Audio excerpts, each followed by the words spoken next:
This is Dateline News and Conversation. The topic tonight, going to start out talking about the House of Saud, Saudi Arabia, uh, a little background on who they are, where they came from, who they're connected with, and why why are their hands tied in the Middle East? Why have they not come with other Arabs to the aid of their brothers and sisters in Palestine and Gaza? And for that is really an expert on the area, been on the show many times. He's a good friend, Dean Henderson. Dean, welcome back. Hello, Regis. Good to see you, my friend. So take it away with that introduction I just gave. Hardly anybody's talking about what really has been going on in the entire Middle East. And correct me if I'm wrong, but it all seems to revolve around Saudi Arabia. Take it away. Well, yeah, I mean, the whole thing is that, Saudi Arabia was formed out of the Sykes-Picot Agreement and then the Treaty of Jeddah 1922, which came 5 years after the Balfour Declaration that, planned the creation of Israel. And both countries were created by the crown, by the British. And it's just pretty simple. I mean, they were created in that region to protect the oil resources that were being discovered at that time by British Petroleum and Royal Dutch Shell, the crown's oil companies. And in Saudi Arabia, it was Chevron, actually, which at that time was Southern, let's see, what's it called? Hmm, Standard Oil of California, that's it, SoCal. Standard Oil of California, because you got to remember these were all Standard Oil companies. These were all Rockefeller Standard Oil companies, and then they got renamed. So Exxon, Exxon was Standard Oil of New Jersey, Mobil was Standard Oil of New York, Chevron was Standard Oil of California, and so on. And supposedly that got broke up in 1907 by Teddy Roosevelt, but in fact it just kind of strengthened the cartel in the end. They were able to circumvent it. So by creating these separate companies, that seemingly separate companies, but with the same shareholders.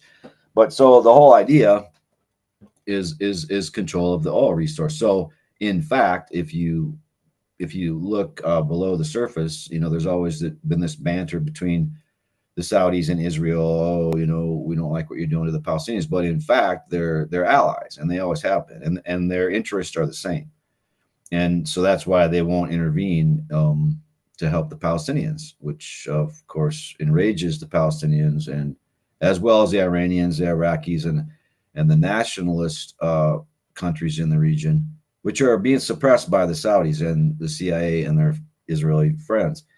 And so it's a real, just because they're Arabs and just because they're Jews, it really has nothing to do with it. Okay, so what it has to do with is money always, and so it's just a cover, like some people say. Well, anyway, I don't know what some people say, but I mean, the Saudis are just debauched. I mean, the House of Saud, they spend most of their time gambling in Monaco, um, hiring prostitutes, wherever, bringing them in. I mean, they're debauched. They don't believe in anything, and the same can be said of Netanyahu and the Israelis. They don't believe in anything.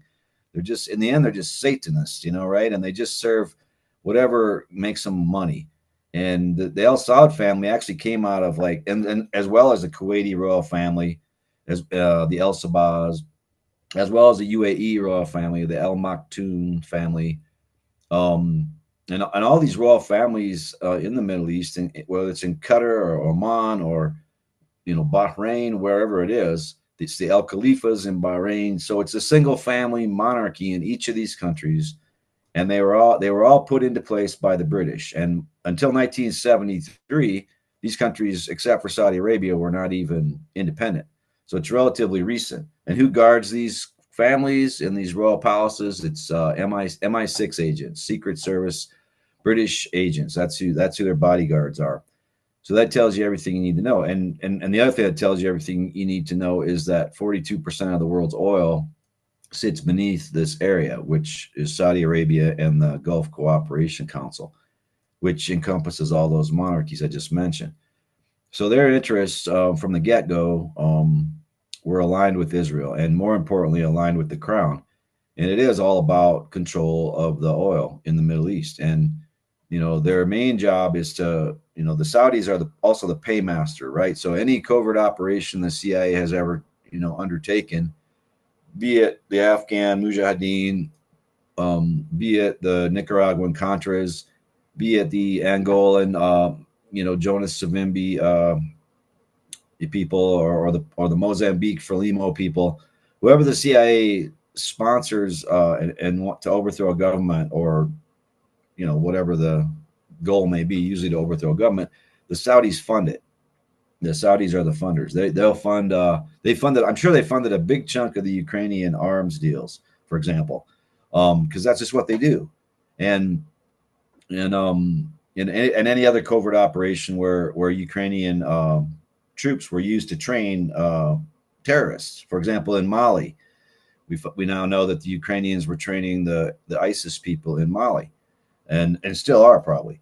And so the Saudis probably fund that. They're the money people, and that's another part of their role.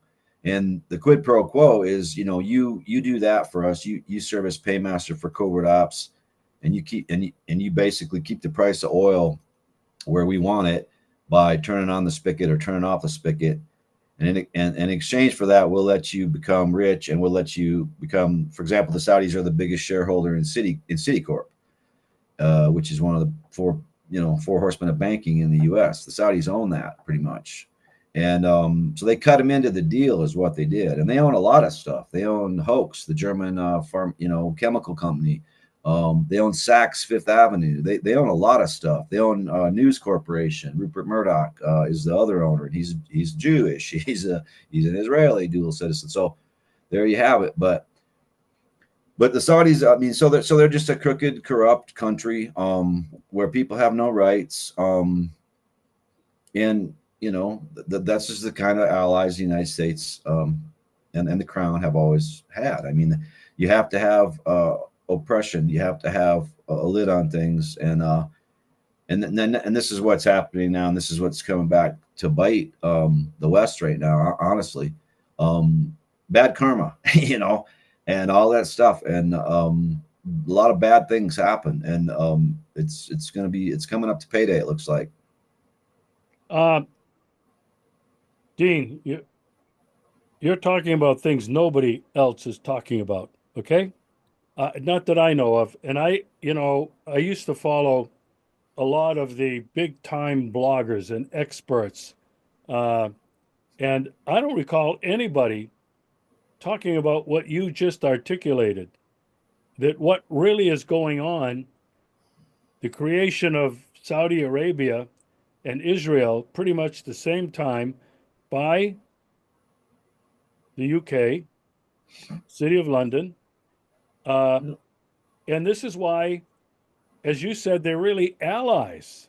It's got nothing to do about Arab and Jew. It's all about the money and the money cartel. Yeah. I think, my gosh, I wish that more and more people could hear what you're saying. Uh, but I'd like to remind people that most of this, in fact, maybe all of it, is in your book, Big Oil and Their Bankers in the Persian Gulf, which Correct. can be found on Amazon. Yeah. This is how I first found out about you years and years ago. Yeah. I saw that book, Big Oil and Their Bankers in the Persian Gulf. I'd really highly recommend it to anybody who's watching uh, to check that out. See if you can't get it. Uh, it's a drop dead bombshell book that is incredibly researched by Dean. Now, Dean, I want to stay on the Middle East. You just briefly like blew over Iran, but they're they're they're a major oil producer. Hmm. What is the difference? Why is the United States and the UK um, and Israel so intent on bombing the hell out of Iran? Right. What's the reason for that? Right. Well, yeah. Okay. So, the first chapter of that big oil book is called David Rockefeller and the Shah of Iran. So the Shah family is also the Palabasini bloodline, which is one of the royal bloodlines that run the world. And for years, after 1953, the CIA went in there and overthrew Mohammad Mossadegh, who was a nationalist, who wanted to nationalize the assets of British Petroleum. Actually, did nationalize the assets of British Petroleum for a short time, and then was overthrown by the CIA. They installed the Shah at that time, and David Rockefeller met with him regularly, was good friends with him, sort of managed him really for the U.S. along with Henry Kissinger, who is a lieutenant of the Rothschilds, let's say, like George Soros would be a lieutenant of the Rothschilds and Rockefellers. So Iran is since the revolution. I mean, they had a revolution in 1979. I guess a lot of people probably don't even remember that or know that. Sadly, it's a big deal. It was a huge deal. It was where the hostages were taken, from the U.S. embassy and held. And Reagan administration had the Iranians, had the Ayatollahs hold on to them until after the election, so Carter would be defeated and Reagan would win, and it would give him a black eye. It was called October Surprise, right? And then they were released immediately. Also, the Ayatollahs were flown into Iran by the CIA because they did what really happened in Iran in '79 was the left communist parties, the Fayadeen party, and there's another party, I can't remember the name right now, but they were the ones that started the revolution in the oil fields. And they were actually assassinating oil executives from ExxonMobil, and because back then the country was just being run by the U.S., so there was all kinds of U.S. executives there, and the Peace Corps was there, USAID was there, everybody was there. It's not like today where the West is pretty much not existent in Iran.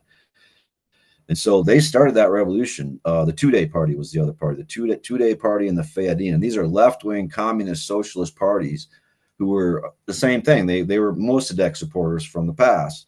And 25 years later, they came back and said, no, we've had enough of this Shah. People were living in poverty. The homeless population in Tehran, I mean, people were living in cardboard boxes that said Lockheed Martin on the side or whatever, because they were dealing with arms dealers, of course. There was contracts flowing to all the big arms dealers, of course, the same old stuff. And he was a U.S. puppet, and more importantly, I suppose, a crown puppet, because in the end, that's who runs everything over there. And even man, I was so glad to hear Sergei Lavrov today on RT saying that Europe is the cause of the wars in Ukraine, and it's not the U.S. and it never has been. It's always been the crown. And they've always given us a black eye. And I think the Russians are finally waking up to that with what's been happening with Trump and with what's been happening, how the EU is treating the situation. I think they're finally going, wow. And it's part of why I didn't think I quit being allowed on RT, because they didn't like that line that I was telling them. They didn't believe it. They wanted to hate America. They just wanted to hate America, And no, that's exactly what the crown wants Russia to do. They want Russia to hate America and America to hate Russia and to divide us and keep us apart. So it's off a topic a little bit, but we have an opportunity here, let's just say, to be friends and to throw the Europeans and the crown and the city of London over the side, because that's who runs the world. That's who killed JFK. That's who did 9/11. That's who really supported the Shah. And it was BP Oil who gained, who made the money out of Iran the whole time, not the United States oil companies. The United States oil companies are in Saudi Arabia. That's where Chevron found the oil. And so they do control the country of Saudi Arabia, those oil companies mostly. But see, Iran is just a different cat. So you have and by the way, I did a master's thesis. That's what that big oil book came out of. So it is very, I mean, it's 13 years of research plus a master's thesis, the 144-page master's thesis. The book's like 450 pages, has about 900 and something footnotes. So yeah, it's like, it took me forever. I had 2 attempts on my life while I was writing it. They tried to kill me twice. Once I got it out there, they let me alone because there's nothing to do about it now. And by the way, yesterday I heard it's going to be published in Polish. I was approached by a Polish publisher, so it's already in Russian, it's in Turkish, and now it's going to be in Polish. So that's pretty cool. But anyway, the situation there is Iranians lead a faction of OPEC called the Price Hawks, and the Saudis are known as the price doves. That changes a little bit from time to time, but what that means is the Saudis' job is to keep the price of oil low for the West. So price doves, they want a low oil price. Meanwhile, the Iranians lead a faction, which includes Iraq, which includes Nigeria, Indonesia, Algeria, any country that's developing, really, that's in debt, that needs cash, that needs a high price for oil to make it. And they lead that price hawk faction. And that's why they hate them so bad. That's why they hate them so bad, because, well, and not only that, but of course, well, maybe not obviously, but they've nationalized, BP's assets again. And so now you have the Iranian National Oil Company. Now you have the Iraqi National Oil Company. Now you have nationalized oil companies in several countries, around that, in that region. And they have constantly trying to attack the countries that have done that, like Algeria. They're constantly attacking Algeria, like Libya, where they were successful, like Iraq, where they were not so successful. And now it's back to being a nationalized oil company, and they're friends with Iran. But this is the real tussle, and they're all Muslims. And, people say, oh, it's the Sunni and the Shia fighting each other. Oh, it's these old tribal. No. That tension was all created by the CIA and the British intelligence. The Sunnis and the Shiites, again, it really has nothing to do with it, okay? I mean, even though the Saudis are Sunnis and the Iranians are Shiites, the only reason they don't get along is because they've been pitted against each other, just like Russia and America have been pitted against each other, and by the same people, I might add. So, the smart thing to do, and I would really encourage right now, because, Netanyahu was in the U.S. 2 days ago, and he left empty-handed. The U.S. is now having indirect talks with the Iranians in Oman, in Muscat. And I don't know. I just have a feeling that even though Trump's talking tough, because that's what he does, I just have a feeling he does get it. Because, look, if they attack Iran, you got to remember, Russia now has a security treaty with Iran. What's Russia going to do? Why did Trump attack the Houthis twice and then quit? Well, two reasons. One, the Houthis kept attacking the USS Truman aircraft carrier group, in the Red Sea, and with some success. And we're hitting Ben Gurion Airport in Israel on a regular basis with their hypersonic weapons, which are the fastest hypersonic missiles in the world, by the way. The Houthis have manufactured these by themselves out of Scud missiles. And they're one of 5 countries that has hypersonic missiles. The U.S. doesn't have them yet.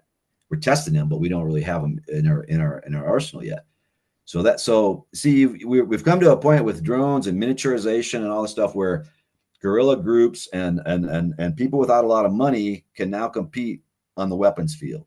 This is a big development. Aircraft carriers are obsolete. They're sitting targets in the middle of the ocean. They don't work anymore. What works now are low-flying drones that evade radar and fast hypersonic missiles. And that's what the Houthis have. So you notice Trump attacked him twice and then he quit. Okay.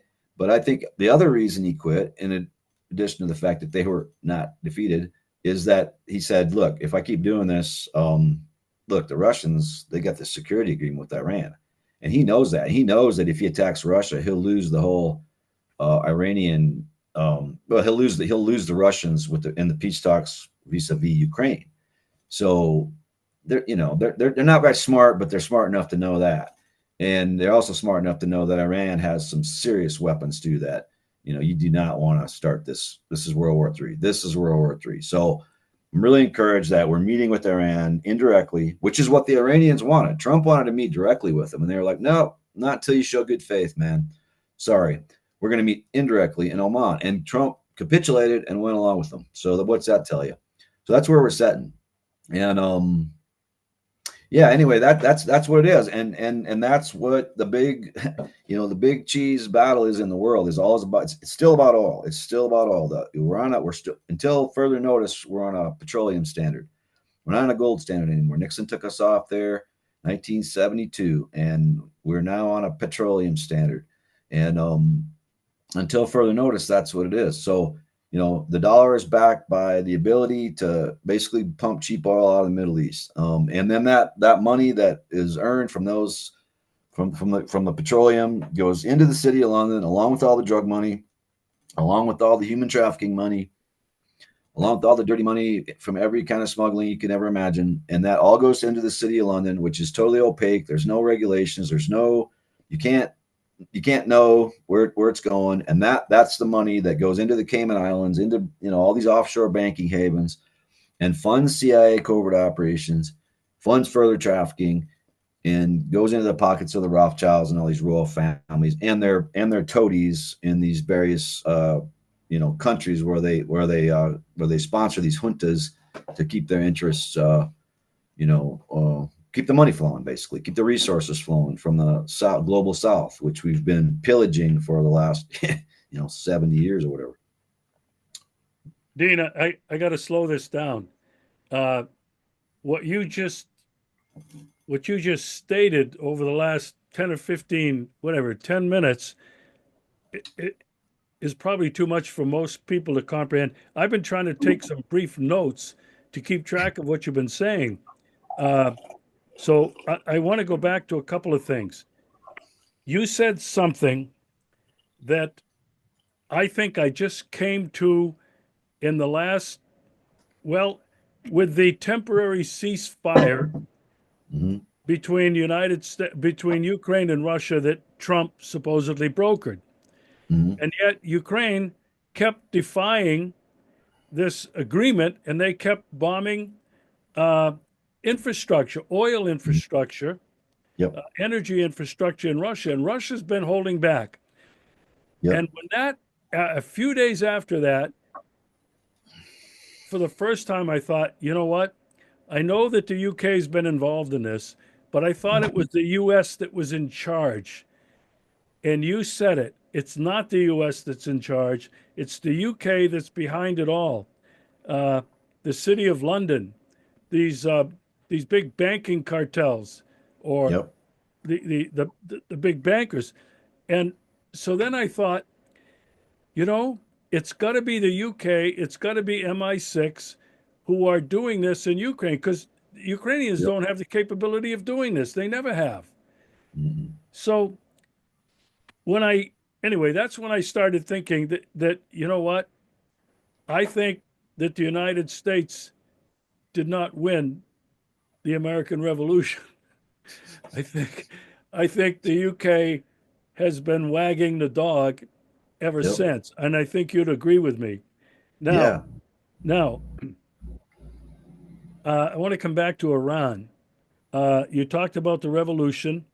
Uh, they are now an opposing force, obviously in the Middle East. And if I'm wrong, correct me really fast. But that's the reason I think that the United States, Trump, has wanted to bomb the hell out of them, to get them out of the way, to steal their resources, Mm-hmm. to neuter them, neutralize them, however you want to describe it. Mm-hmm. Mm-hmm. Um, anyway, I just wanted to slow that down and to come back to a couple of things that you said, because I think, you know, you went through it pretty quickly, and I think a lot of people are hearing it for the first time. And if anybody is like me, you know, I have to hear it a couple of times before it really starts to sink in and connect the dots. The other thing you mentioned was we're not on the gold standard anymore. We've been on the oil standard. Uh, this is another pillar of uh, of Western mythology, American mythology. Uh, it's the oil standard. Now, Mm-hmm. one more thing I want you to comment on. You talked about the Houthis and the advanced missile systems they have. This is an incredibly poor country in every way. Who's been supporting them, Dean? Who's been providing them with all of those missiles and that technology? Well, like I say, they've manufactured their own missiles out of Scuds. They got a hold of some old Scud missiles from Iraq and manufactured. So they're actually making a lot of their own stuff, believe it or not. Um, but the Russians have sent them stuff. Yeah, that's well known. The Iranians have sent them stuff. That's well known too. And they're allied with them. And why wouldn't they be? Yemen was attacked by the Saudis, from what, 2010 to 2017, and like over 1 million people died. And guess what? The Houthis repelled them. The Houthis won. They defeated the Saudis, which was the same as defeating the U.S. because we were the ones supplying the command and control C3 system that did the targeting for the Saudis. And just to go back to the Ukraine thing, yeah, that's who's providing the targeting now for the Ukrainians when they're attacking energy infrastructure, which they're not supposed to be doing, right, under the agreement in Kursk. And guess who's providing them with coordinates? It's British intelligence. And I was on RT the other day. It's confirmed, and the French also were involved. So yeah, it's we're going to find out who's who here pretty quick.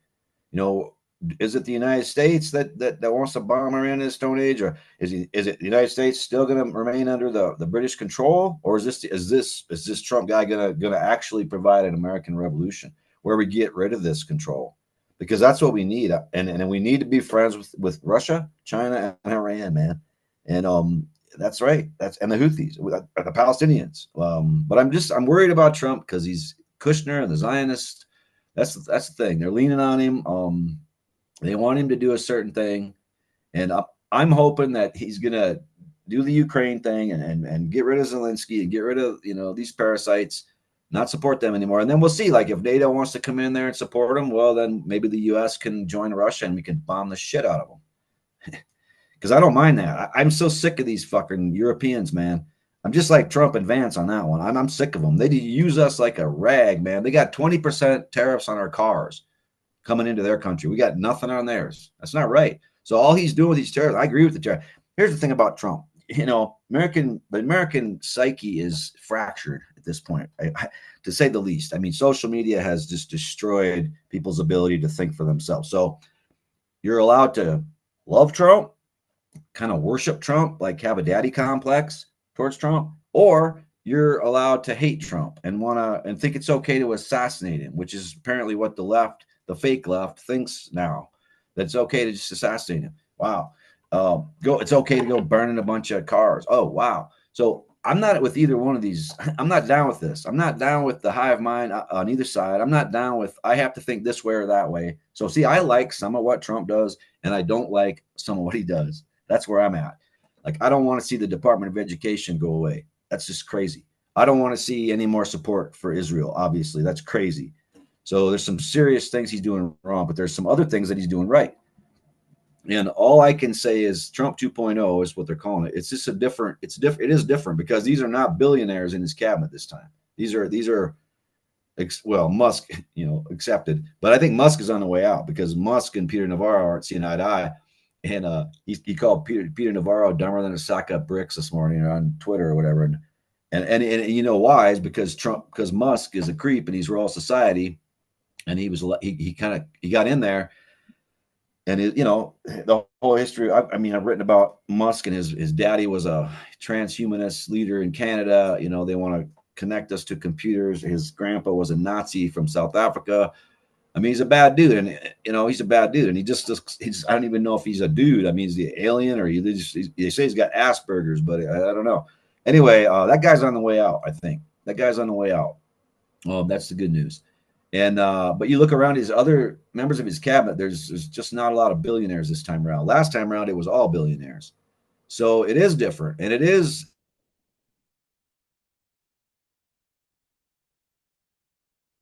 West or something, right? Because it's like tariffs are something that generally like a socialist country does to block, to help their fledgling industries develop, which is why Vietnam has high tariffs on our stuff. I don't blame them for that, because that's a way you develop a domestic industry without multinational corporations coming in and wrecking it and controlling it. And you also got to remember on tariffs, who's paying it? Not Vietnam, not the United States, not China. No, Apple Computer pays it both ways.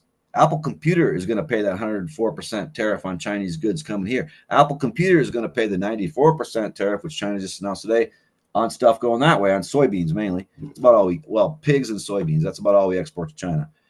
But see, it's a way to hit the corporations, and that's why Wall Street is crashing. And now it's just so funny to hear like the liberals and the left, I thought you hated corporations. I thought you hated banks. No, all of a sudden you're worried that Wall Street's crashing. You can blame it on Trump. Blame that on Trump too. I see. You're just an idiot. I mean, why are you such an idiot? Why can't you use your brain anymore, man? So it's just a weird time where the populism is coming on the right side this time. It's new for me. I haven't seen this in my lifetime because all the Republicans I've ever dealt with have been business corporate Republicans. ever since I was 18 when Reagan got elected. So it is different. It's hard. Maybe it's hard to get our heads around, but people just have to stay rational and calm and see how this plays out and pressure Trump on the right things like Israel, don't take out the Department of Education, and they have to. But then on the other hand, maybe you could actually give him some credit for some of the things that he's doing. And one of those things is, yeah, we have to change this economy. We can't have an economy anymore that's owned by 3 companies. We can't have that anymore. We can't have cartels running the world. This is why things are high. This is why things are expensive. This is why inflation runs rampant, because there's no competition. They can charge whatever they want for car insurance, for food, for land, for real estate. Look at real estate, housing. Look at housing. How are these kids ever going to, how are my nephews and nieces and their kids ever going to own a house in this country or, anywhere in the world really, or rent a place even without, spending their whole income on rent or a mortgage payment? They're not going to be able to. So where do you start? If you want to prick the bubble that these cartels have created, where do you start? Wall Street, the biggest bubble of all.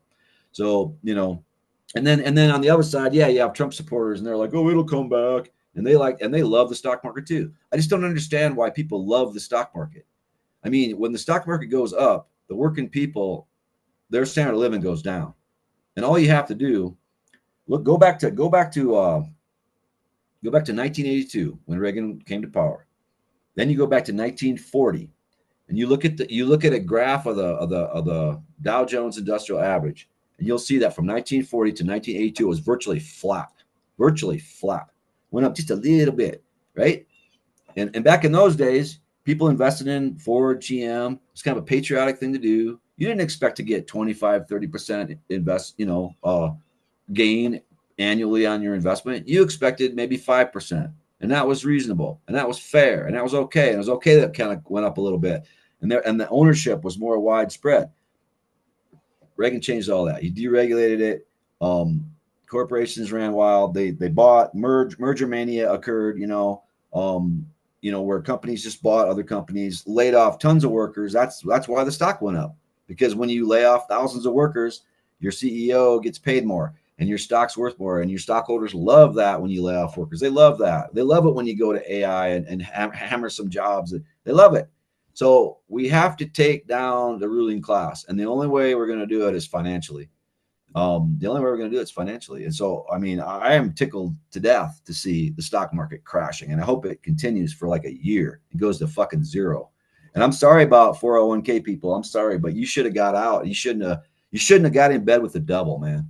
You don't get in bed with the devil, man, and support the devil. Okay. So if you want to do I could buy stocks. I don't. Why? Because I have a conscience. That's why. And I could have made money. Yeah, sure. I could have made money on the way up. I'm not stupid. I could have told you it was going to be a boom to the moon because the rich support everything, but I'm not going to get in bed with them and help them screw the working class. And that's what I feel like about a lot of these 401k people. It's like, boo hoo. You didn't cry for me when I was getting 0% interest on my savings account, being honest, having a soul. So I don't care. Just let them all crash and burn at this point. I mean, I've got a proposal in my Federal Reserve Cartel book about how to do that, how to get people out of the 401k system that Reagan started. And he said, hey, here's, like General Electric used to pay 100% of your pension, right? But when Reagan came in, he said, well, it's going to be 401k now, and it's going to be so great because they're going to match your, what you put in. So in other words, GE now paid 50% instead of 100%. You paid the other half. And then you put yourself at risk in the stock market too. I can't help that, but the government could help that. And all you got to do is change it to a publicly owned thing where you say, okay, we'll give you 5% interest on, you invest in the government, you invest in roads, you invest in infrastructure. We could have a retirement thing that was based on a public infrastructure model instead of a Wall Street 401k model, but we don't. And we should, and we should have done this a long time ago and got people out of the 401ks, but they didn't. So I just hope it all crashes and burns, because I know that if it does, working people will benefit. And already we're seeing, not just in the US, but in several countries, I've heard, jobs reports coming out where wages are going up. And that's what needs to happen. Wages need to go up, prices need to come down, and the corporations need to eat it, man. And their power needs to be diminished because they run everything. And who owns the corporations? Well, The big banks. And who owns the big banks? Well, the Rockefellers, the Rothschilds, the 8 families. And then the next thing you do is you take that 36 trillion. If you're serious about it, you can go in and clip coupons and snip, the USAID and snip the government agencies, and maybe you save $1 trillion, maybe. But what you really have to do, if you're a real rebel, Trump, is you have to nationalize the Federal Reserve. You have to cancel the $30 trillion in debt to the Rothschilds and 8 families that own our Federal Reserve, because it's another myth. China doesn't own our debt, man. Japan doesn't own our debt. They each might own about $1 trillion, okay? And then the Saudis and the Kuwaitis and, some other sovereign wealth funds, maybe they own another $1 trillion.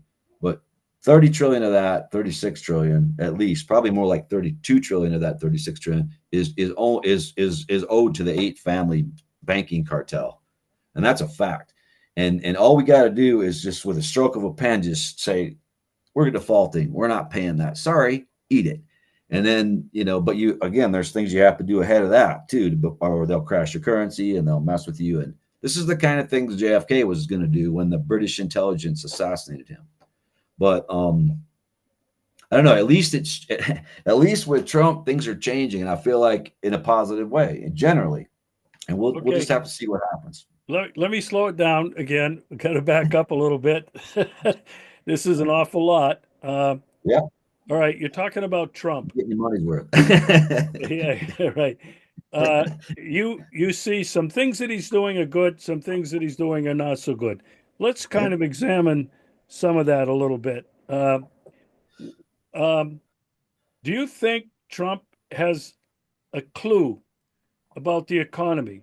Do you think that he has a clue about what he's doing with these worldwide tariffs on everything? You seem to think that tariffs were a good thing.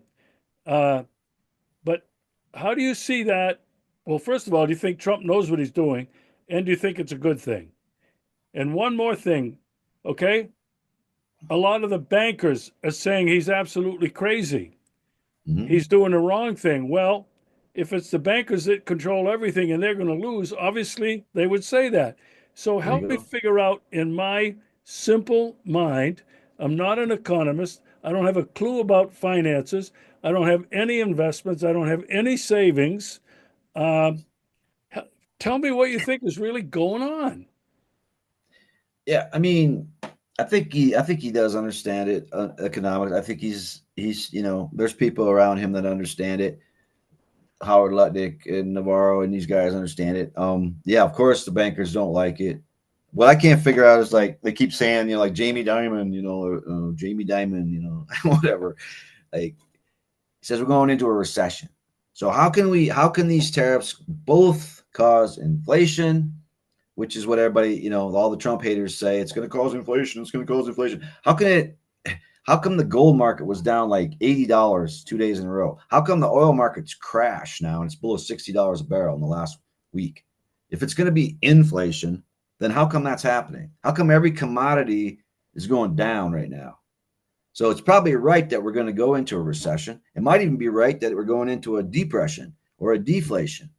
I don't know, but it can't be both. It can't be both. So the sort of the narrative of the mainstream media is that these corporations are going to pass on the cost of these tariffs, which, as I said, they pay. That's who pays it. Me and you don't pay. The government doesn't pay. The government doesn't go into debt at all on it. It's just it's a corporation that pays a tariff. That's what. Look, when the United States was founded, how do you think we raised our revenue?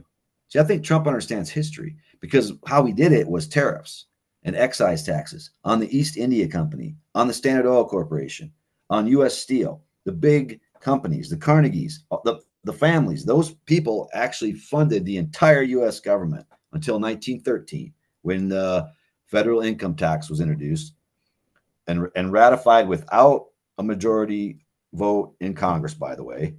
And in the same year that the Federal Reserve was created, by the way, and in the same year that the Rockefeller Foundation and the Ford Foundation were created, by the way, so that now these people who used to fund our government through excise taxes, these billionaires, could launder their money through foundations and socially engineer the country and the world, which is what they do, which is what foundations do. And also they don't pay taxes on that, right? So great. So all that happened in the same year. in 1913. And all of a sudden there's an income tax. And all of a sudden, yeah, working stiffs have to fund the government. So what he's talking about, it makes sense to me. It's an external revenue service, he calls it. And that's what it is. And that's what we have to get back to maybe is corporations should fund the US government. Now you can't have it both ways. So he's got to decide, is he going to pay down the debt or is he going to give billionaires tax breaks with this windfall? And he should do the former. And giving these guys a tax break, it's not what we need. Okay. That's another thing I disagree with him on. They should not extend the Trump tax cuts because that went to billionaires. That went to corporations. We don't need that. I don't know what he's going to do. I don't think he's going to have the political capital to do it. Maybe if it keeps crashing like this, he won't be able to do it. There won't be any, the people be freaking out about it. But I think he knows what he's doing. I think there's a historical precedent here. Of course, the bankers are going to be shrieking about it. But I just that's the main thing you have to think about. Use your head. Like, how can there be inflation in a recession? It doesn't make sense. So Jamie Dimon is saying we're going into a recession. Most people are saying, oh, it's going to be massive inflation. We're going to pay more for everything. Which is it? What's it going to be? If it's smart, if what's going on is like these people are actually smart, they will want to crush inflation at every possible way because it's really hurting people. And so I'm hoping that they are smart enough to know that by doing these tariffs, they'll actually create a recession or a deflation. They're not going to be able to pass this on to the customer. They think they're going to be able to.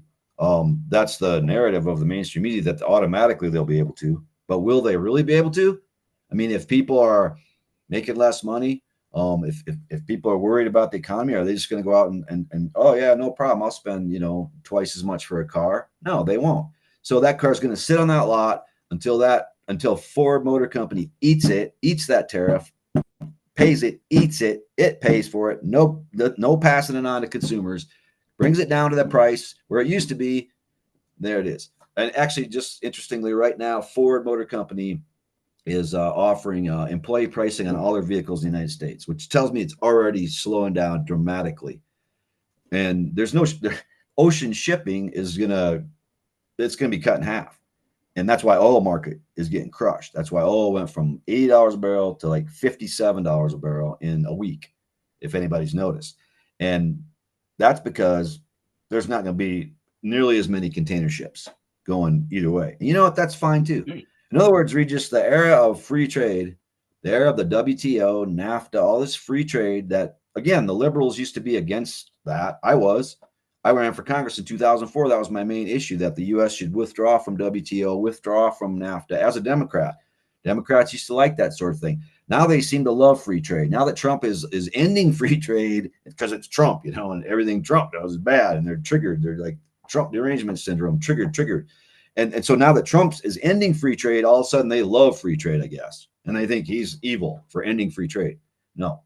This is a good thing. Free trade was never free. It was definitely never fair. And the U.S. Did incur a lot of debt over the years from basically allowing the European Union, really, mainly, but also Asia. Look, the whole idea that Asia is going to be the next economic engine or whatever the next century, that's over. That's not going to happen. And why would we let that happen? Why would we want that to happen? I mean, if it was really the people that benefited, great, but it's not. It's just not. So it's just corporations playing games, and by the way, they own every stock exchange. So it's not just the Dow that's going down. It's the stock market in every country going down. Why? Because the same families own the stock on all those exchanges, the same ones. So as long as it just and there's just too much money in the world. A lot of what happened, I feel like, Regis, is there's too much money in the world right now. People have too much money in the West, not everywhere, but in the West, people have too much money, and it's a few people that have it. So that needs to change, and when there's less money in the world, when there's less billionaires in the world, when there's less people in the world that can go out and buy like 10 different houses in 10 different states and 8 different countries, and all that, and when BlackRock can't buy houses or build houses and turn them into rentals, which is what they've been doing for the last 5 years, which has just juiced the rental market to the moon and created a problem for working people. All that money needs to just get washed out, and the best way to do it is just crush them on the stock market. Honestly. I was just I had lunch today with two American friends, and uh, they know. I think they know quite a bit about money and investments and uh, uh, Bitcoin and whatever that other stuff is. And they were both thinking that the United States economy is going to absolutely crash. It's going to crash the whole system. What are your thoughts on that? I think it's going to crash the financial parasite system. I think it's going to crash Wall Street. I don't think it's going to crush Main Street. I don't at all. I think it's going to help Main Street. Like I said, I just think it's like liberals, like right now, are just like their hair's on fire. But they've been like that ever since Trump was around. I mean, they did it the first time he was in there. They did it. They did it again. And the first time around, he didn't do much good, honestly. But he didn't get any wars. So I And have to ask you this: yeah, is Trump the Lone Ranger? Is he a rogue guy? Somebody controlling him? I mean, look, I mean, he's in debt to the Rothschilds. I've written about it extensively, in my books and articles. Cambridge Analytica did intervene, I think, with the help of Facebook, and got him elected in 2016. They might have even got him elected this time. But I think what I honestly think is Trump, even though he's indebted to the Rothschilds, and he literally is, because it was Rothschild Inc. that handled his bankruptcy with the Taj Mahal Casino. And it was Wilbur Ross, who was the bond trader at Rothschild Inc., who then became his commerce secretary in the first administration, right? And he was the guy that dealt with Trump on the bankruptcy. So he literally is in debt to the Rothschild Inc., literally. Like, Rothschild Inc. That's the exact name of the bank that he's in debt to, okay? So he's in debt to him. And that's Israel. And that's the Zionists. So yeah, he's beholden to him in a way. But I also think that Trump has been affected by, I think they marched him out in 2016 because they were afraid of Bernie Sanders, okay? And they thought Bernie had a chance to win. And they thought, well, if we don't come up with some kind of right-wing populist billionaire, whatever, fake billionaire, fake populist. He's a fake populist. At that point, he was a fake populist. He didn't really believe it. He just went around telling people, he's going to nationalize the Federal Reserve. He's going to investigate 9/11. Never did any of that because he didn't believe in it. But they told him that's what you got to do to get these voters and to win this election. You have to out-populist Bernie Sanders on the right. And he did. He did. Because honestly, yeah, Bernie didn't have the balls to say nationalize the Federal Reserve. He still doesn't. He's got a lot of things right, Bernie. I support a lot of what he stands for, but he doesn't go far enough. He doesn't understand the conspiracy facts that are happening in this world. And so I think, they did put him in there. But I also think now, I think he's been affected. He's been affected by the people that he was supposed to go out and, essentially get their vote. The MAGA people, who are not wealthy. They don't have any money. They go to NASCAR. I have friends who are big Trump MAGA people. Okay. I actually have friends. I'm a Marxist and they're MAGA. We get along. Why? Because I'm a human being, man, and it is possible. But these people rubbed off on him. I know they did. I know they affected him. Their loyalty, their when they come to these rallies, and he just has developed, I think, an affinity for him a little bit. And so there's this tug of war going on. Yeah, do I please the Rothschilds and stay solvent, stay or maybe not get assassinated, or do it, which they've tried twice now. You notice, so maybe that's why. Maybe he's decided, no, I'm going with MAGA, and that's why they've tried to assassinate him twice, because he's made a decision. And I just don't think he cares anymore. I think he's so wealthy he doesn't care anymore. And there is something to that. I mean, I remember my wife and I, when we were traveling around the country, we went to Aspen, Colorado, right? And Aspen, Colorado, that zip code probably has the richest people. Maybe the Hamptons is the same, but I mean, it's definitely like the richest people in America, right? And what I noticed about them was like, they're so rich, they were actually cool again. They were actually like pretty cool because they didn't care anymore. But it wasn't like, bloodline rich people. It's creepy satanic rich people. It was like people that were, had made it. And they were just, somehow they got cool again because they were so rich they didn't care. And so I could actually, talk to them politics, and they had an open mind. And but it's it's more like that climber class that you got to watch, that's always like gunning for it because they want to be up there with the Rothschild. I don't think Trump cares anymore. So there's that. So I really don't know. We're going to find out. We're going to find out about his Middle East policy, and I think that's going to tell the tale. Because if we have to. The big one here is what I'm hoping, and I probably maybe just hope. But what I'm hoping is he's going to deal with Ukraine and Russia. First, he's going to end that, and then maybe he can move on, and maybe he can end Israel, Iran, Palestinian thing, and take a different tact. He's sort of indicating that a little bit now. Again, Netanyahu, he left in a hurry 2 days ago. Put it that way. And nobody's really talking about that too much, except Press TV, the Iranian news channel. But he did. He left in a hurry. He got nothing. I guess maybe Trump canceled the 17% tariff he put on Israel, but he did put it on them too. And that was surprising to a lot of people. Like, well, if you're such an Israeli file, then why did you put a 17% tariff on them? But he called it off, I think. But I don't know. I don't know. But all I know is something had to change, just because if we were still under Biden, we'd be in World War III. Or Harris. If we were under Harris, we'd be in World War III right now. I'm convinced of it. Because the guy just went out of his way to, make enemies. And like Biden's the guy that said Russia's an international pariah country. And it pretty much said the same about China and Iran, and then pushed those countries into an alliance, for Christ's sakes, against America. How stupid is that? Even just throw your morality aside and your do-gooder stuff aside, and that's just not smart. It's just not good strategy, right? So at least with Trump, we're starting to see, okay, they like him. Russia likes him. They just do. They've always liked him. They have. And so maybe there's a reason. And maybe, that's kind of how loony the American left has gotten. I mean, it's not the left anymore. As you know, it's just it's a woke movement that patronizes blacks, women, transgender people, never talks about class, never talks about class struggle, never talks about the left. In other words, there's no left in this country anymore. But the Russians do understand that stuff.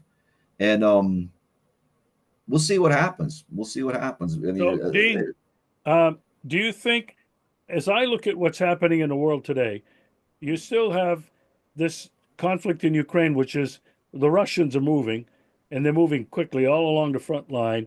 They've been Yep. bombing the crap out of all parts of Ukraine, and lately even Kiev. Major explosions in Kiev Mm-hmm. and around Mm-hmm. Kiev. Mm-hmm. Um, Mm-hmm. and so Mm-hmm. the Russians are not stopping there. They're not talking Mm-hmm. about this peace thing anymore. The U.S. and Russia are talking about diplomatic relations. They're trying to reestablish that, which I think is a good thing.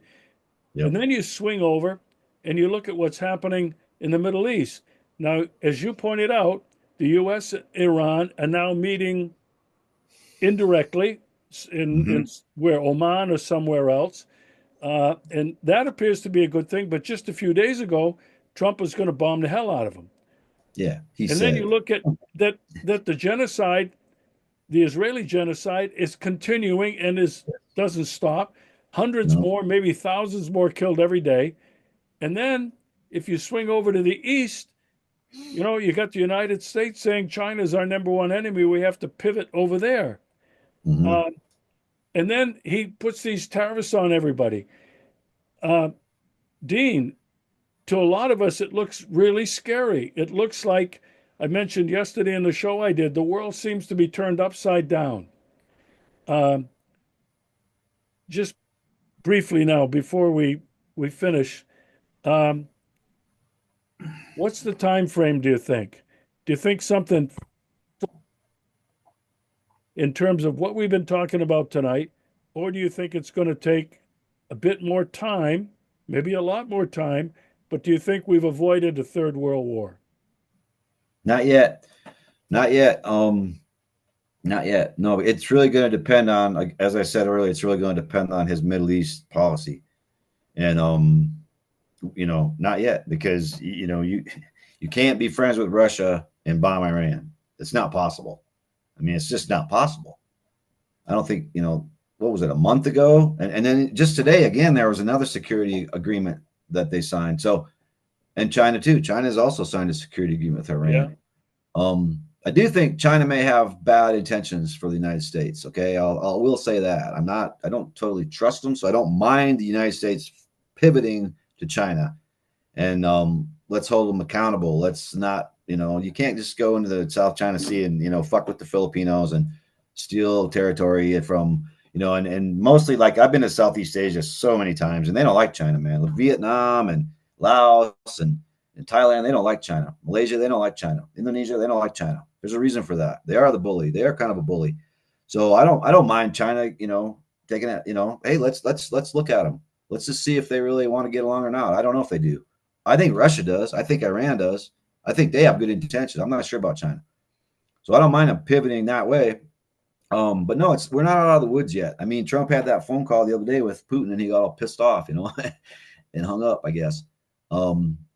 But I think that's negotiation, and he's not going to bomb Iran. I don't think so. I think he knows better. He better not, but that's going to be it. I mean, it's all going to depend. Yeah, it's all going to depend on Middle East policy, and that has to change. It just has to change. Because look, it's not just Trump. People act like, oh, gee, it's just Trump. I mean, how many decades have we been at war with the progressive forces in the Middle East? How many decades, not years, decades, have we been, opposed to Libya, opposed to Iraq, opposed to Algeria, opposed to Iran? You think it's just a new thing with Trump? Supporting Israel. You think that's just new with Trump? No, it's the same old shit. So that's what I tell liberals. It's like, you think Trump was worse than Reagan? Really? You think Trump was worse than Bush? Really? Who killed 1 million Iraqi people? 1 million. 1 million. Or better than Bush too? You think Trump is worse than Bush too? You think Trump's worse than Clinton? Okay, Democrats. You think Trump's worse than Obama, who had Gaddafi drugged behind a Jeep and overthrew the progressive liberal left government of Honduras, and other things? I don't think so. And I think people are being played by the mainstream media. They're being mind controlled. They're being mind controlled to hate Trump. You don't have to hate Trump, man. You don't have to love him either. I don't. Like I said, I see it balanced. I got a brain here. I use it. God gave me my brain. I'm going to use it. And I refuse to go down any path where I worship Trump or any path where I hate Trump. I just refuse to do it. I'm not going to do it. I'm going to just keep my head, and it's going to be some good and it's going to be some bad. And if we can change that policy in the Middle East, then we can avoid World War III. If we can't, we may not. We're not out of the woods yet, though. I don't think we're out of the woods yet. Yeah. Dean, before we go, I want to remind everybody, uh, big oil and their bankers in the Persian Gulf is fundamental to understanding what's really going on in the Middle East. I would encourage people to go to Amazon and just type in your name. And how many books do you have there now that are available? Yeah, I got 7. 7 books. Yeah, Uh, 7 books. all of them incredibly researched. I had them all at one time, Dean, and I left them all in the United States. I couldn't afford to bring them here. Oh, somebody Uh, else is reading them, man. That's Yeah, yeah. good. Well, no, they're probably sitting in my son's garage in the box that I left with him. But they are so important. I encourage everybody. We say you got to do your own research. Well, this is one area that I don't think there's anybody that's more of an expert, more knowledgeable, and who has researched it more than Dean Henderson. Dean, thanks again so much. Say hi to Jill. Thank you, Regis. I appreciate that. And I appreciate you having me on, man. Just have a great day, all right? And we'll talk to you soon, my friend. Very soon, Dean. Okay. Bye bye.